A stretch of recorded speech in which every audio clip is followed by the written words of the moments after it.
वालेकुम, welcome to my YouTube channel. तो आज के लेक्चर में हम डिस्कस करेंगे audio lingual method, language teaching method में हमारा लेक्चर नंबर 6। तो चलिए हम अपनी वीडियो को स्टार्ट करते हैं। तो देखते हैं इस कंटेंट में, इस टॉपिक में हम क्या क्या डिस्कस करेंगे। पहले तो जी होगा इंट्रोडक्शन, और उसके बाद हम principles of audio lingual method, उसकी टेक्निक्स डिस्कस करेंगे, और उसके मेरिट्स और demerits of audio lingual method हम डिस्कस करेंगे। तो सबसे पहले देखते हैं ऑडियो लिंगुअल मेथड का इंट्रोडक्शन। तो जी ऑडियो लिंगुअल मेथड स्टार्ट हुआ था 1940 और 1946 में, जब वर्ल्ड वार सेकंड स्टार्ट यानी शुरू था। ये टाइम पीरियड था इस मेथड को इंट्रोड्यूस किया गया। तो बहुत सारी अफवाज थी यानी मिलिट्री थी, तो एक कंट्री से दूसरी कंट्री भेजी जा रही थी। ये एक्चुअली मेथड डेवलप हुआ था मिलिट्री को लैंग्वेज सिखाने के लिए, क्योंकि जब कंट्रीज़ यानी एक मिलिट्री फॉर एग्जांपल पाकिस्तान की मिलिट्री को इंडिया भेजा जा रहा है या किसी और ममालिक में भेजा जा रहा है, तो उसको इंटरेक्ट करने के लिए एक ज़बान आनी चाहिए। तो उसी लिए ऑडियो लिंगुअल मेथड को इंट्रोड्यूस किया गया, जैसे कम्युनिकेशन को इजी बनाया जा सके और एक दूसरी की ज़बान को समझा जाए। तो उसी लिए इस मेथड को इंट्रोड्यूस किया गया था। ये दौर था 1940 और 1946 का ये दौर था।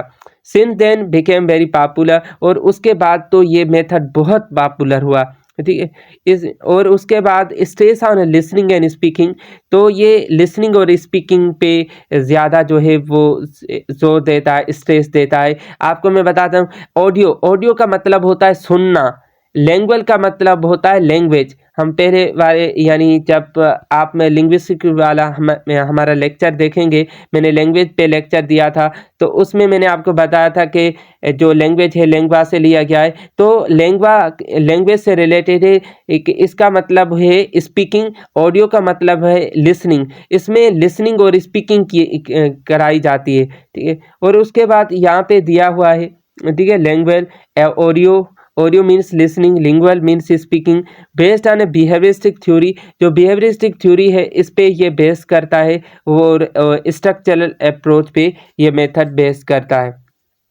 ठीक है। और उसके बाद हम इसके कुछ प्रिंसिपल्स देखेंगे कि कौन कौन से प्रिंसिपल्स हैं ऑडियो लिंगुअल मेथड के। तो पहला प्रिंसिपल है लैंग्वेज फॉर कम्युनिकेशन। इस मेथड में ये उसूल है कि लैंग्वेज का मकसद है कम्युनिकेशन, यानी अपनी बात को दूसरे तक पहुंचाना, आपकी बात दूसरे को समझ में आए। Prepare the learner for communication, यानी लर्नर है इतना प्रिपेयर हो जाए कि वो अपनी बात दूसरे तक पहुंचा सके, इजीली कम्युनिकेट कर सके, यह इसका प्रिंसिपल है। तो उसके लिए उसको सिर्फ यानी सुनाने का यानी सुनने और सुनाने का एक्सपोजर ये यानी दिया जाएगा। वो पॉडकास्ट इस्तेमाल की जाएंगी, या बीबीसी न्यूज़, या कोई कैसेट वगैरह स्टार्ट की जाएगी, या कोई टेलीविज़न शो वगैरह दिखाया जाएगा, जहाँ से उनको इंग्लिश का एक्सपोजर, टारगेट लैंग्वेज का एक्सपोजर मिले। Learners are kept busy where they have ample of chances to speak and listen. तो लर्नर को हमेशा बिजी रखा जाएगा कि उसको ज़्यादा से ज़्यादा चांसेस मिले जहाँ पे वो स्पीक करें और लिसन करें। समझ में आया बात। और उसके बाद दूसरा प्रिंसिपल है वो है बिहेवियरिज्म। जो जब हम लफ्ज़ सुनते हैं तो बहुत घबरा जाते हैं, घबराना नहीं है, ठीक है। बिहेवियरिज्म का मतलब है habit is form through reinforcement, यानी आप क्या करें, किसी चीज़ को रिपीट करें, इतना रिपीट करें कि वो आपकी आदत बन जाए। आदत तब बनती है जब आपको पता ही नहीं चलता, वो चीज़ें बस आपके यानी डेली रूटीन का पार्ट बन जाती हैं। तो फिर आप वो चीज़ आपके साथ साथ चल रही होती है मगर आपको पता नहीं चलता, तो यानी वो आपकी हैबिट बन जाए। तो आप लैंग्वेज को इतना सुने और बोलें कि फिर अगर कोई और ज़बान में आप यानी सिंधी बोलने वाले हैं या पंजाबी बोलने वाले हैं, तो आप पंजाबी भूल जाएं, सिर्फ आप इंग्लिश में बात करें, हर किसी से इंग्लिश बात, यानी वो आपकी हैबिट बन गई। इतना उसको यानी रेनफोर्स करना है, उसको बुलाना है, ठीक है। और तीसरा प्रिंसिपल ये है कि स्ट्रेस ऑन स्ट्रक्चर, ये स्ट्रक्चर पे ज़्यादा ध्यान देता है, क्योंकि ये अफवाज के लिए यानी मेथड जो इंट्रोड्यूस हुआ था उनको ज़बान सिखवाई जाती थी, तो उनको करेक्ट ग्रामेटिकल सेंटेंसेस जो फ़िक्रे होते थे, तो अगर वो इनकरेक्ट होते तो टीचर क्या करता कि तो उनको करेक्ट कराने के लिए बार बार उसे रिपीट करवाता और कहता कि इसको आप याद करें, अपनी मेमोरी में बिठा लें। तो ग्रामेटिकल स्ट्रक्चर पे बहुत ज़्यादा जो है वो ध्यान दिया जाता है, ये उसूल आप याद रखना, ठीक है। बिहेवियरिज्म अप्रोच और फिर स्ट्रेस ऑन स्ट्रक्चर, तो इस चीज़ को हमें मद्देनज़र रखना है, ज़हन में रखना है। फिर चौथा प्रिंसिपल ये है कि learning in a natural way, आपको नेचुरल वे में सिखाया जाएगा, यानी पहले लिसनिंग और फिर स्पीकिंग और फिर रीडिंग एंड राइटिंग, ये थोड़ी जो स्किल हैं इन पे कम ध्यान होगा, लिसनिंग और स्पीकिंग पे ज़्यादा ध्यान होगा। यानी ये मेथड नेचुरली है, क्योंकि नेचुरल मेथड तब होता है जब आप लिसनिंग से स्टार्ट करें और फिर स्पीकिंग, फिर रीडिंग और राइटिंग की तरफ बढ़ें। और फिर हमारे पास जो पांचवा उसूल है ऑडियो लिंगुअल मेथड का, वो है no use of mother tongue. Mother tongue को इस्तेमाल नहीं करना। अगर ज़रूरत पड़ती है, अगर किसी को दिक्कत पड़ती है कि सर मुझे थोड़ा सा इजाज़त दे दें कि मैं अपनी जो है ज़बान बोलूं, तो फिर उसको थोड़ी सी इजाज़त दे, वरना मदर टंग का इस्तेमाल की परमिशन नहीं है इस मेथड में।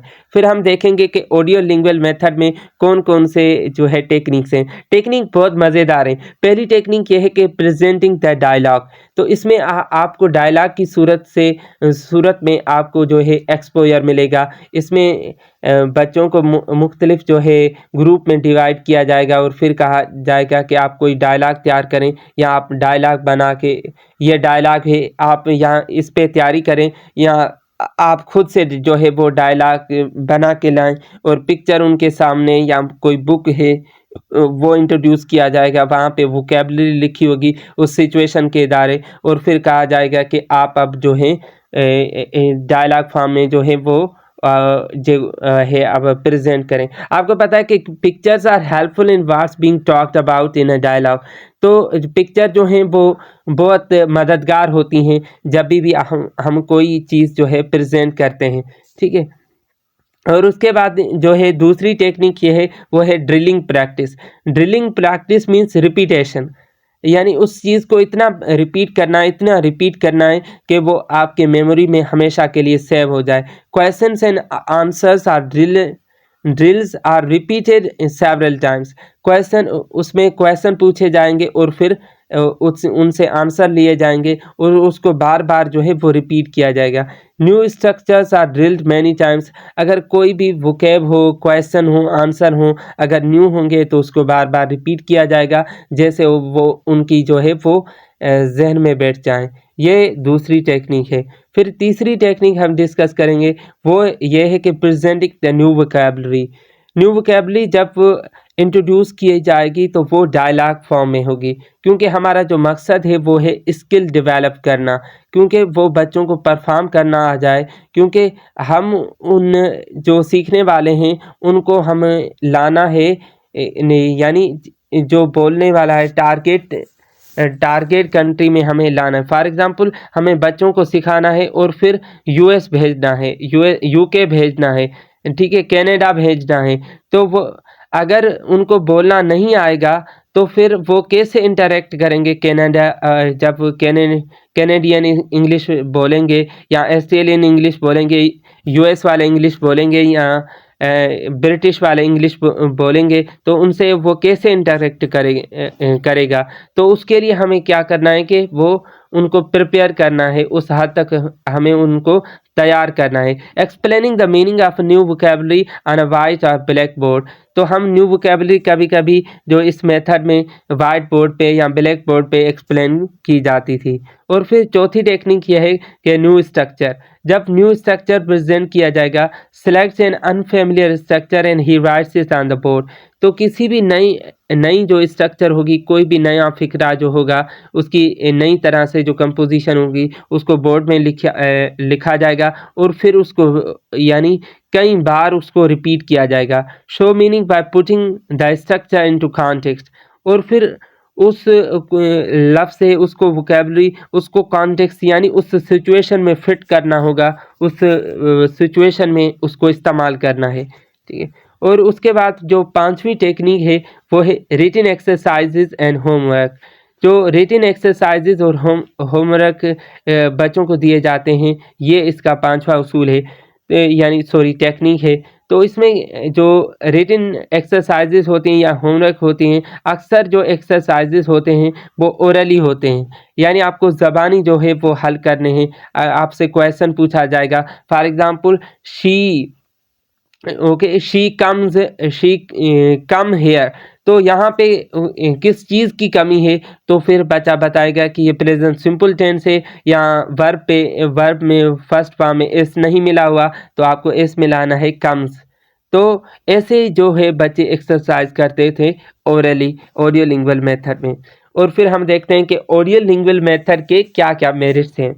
तो पहला मेरिट ये है कि टीचर और स्टूडेंट इस मेथड में दोनों एक्टिव हैं, और स्टूडेंट क्या करता है, इस लैंग्वेज में मेथड में बहुत कॉन्फिडेंट फील कर रहा होता है, और क्योंकि उसको दोनों जो चार स्किल्स हैं बेसिक, क्योंकि लैंग्वेज जो है वो सेट ऑफ स्किल्स है, तो उसको 4 स्किल्स में प्रैक्टिस करने का मौके मिल रहे हैं, और वो इंग्लिश बोल भी रहा है, उसको स्पीकिंग में उसकी फ्लुएंसी इम्प्रूव भी हो रही है, तो वो ऑटोमेटिकली क्या कर रहा है, अपने आप में कॉन्फिडेंस फील कर रहा है, उसको फ्लुएंसी आ रही है, चारों जो लैंग्वेज स्किल्स हैं उसके लिए प्रैक्टिस करने का मौका मिल रहा है, चारों स्किल डेवलप हो रही हैं, तो फिर डेफिनेटली जो बच्चा है वो खुद में, स्टूडेंट अपने आप में कॉन्फिडेंट जो है वो फील करेगा। और क्योंकि उस ज़बान को सीखने के लिए उसको एक्टिव होना पड़ेगा, वरना वो ज़बान जो है